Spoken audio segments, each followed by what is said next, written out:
ka hrin nun dam chung hian mangai lung di tong thinin bia thu in la ma ila ro sung ma chuan tur ka nei lo wang hian leng dang in chai san chi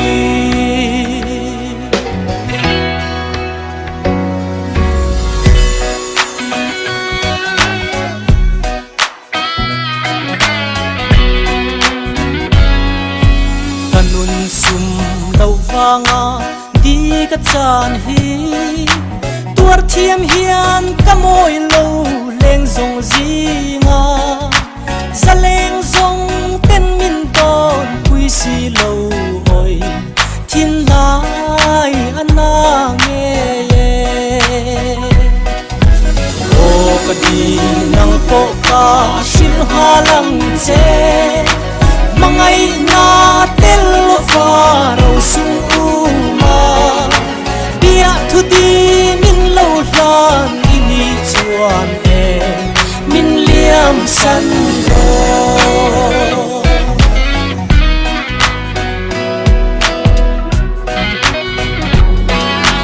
ka hrin nun dam chung hian ka chan tok hi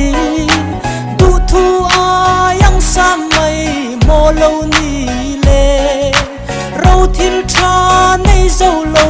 leng tin hol hi ka chan tok lo ni le o ka di nang ko ka shin halang che mangai na tel va ro sung uma bia thu di min lo hlan ini chuan e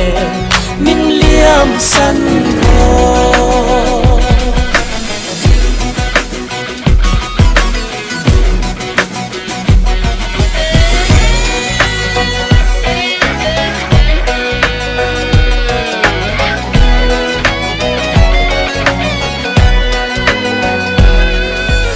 oi lo va chua na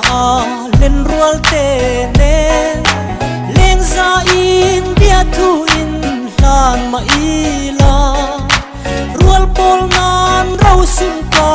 nei lo wang hian zai har ka ti o ka di nang po ka shin halang che mangai na tel va ro sung uma bia thu di min lo hlan ini chuan e min liam san ro bia thu di min lo hlan ini chuan e min liam san ro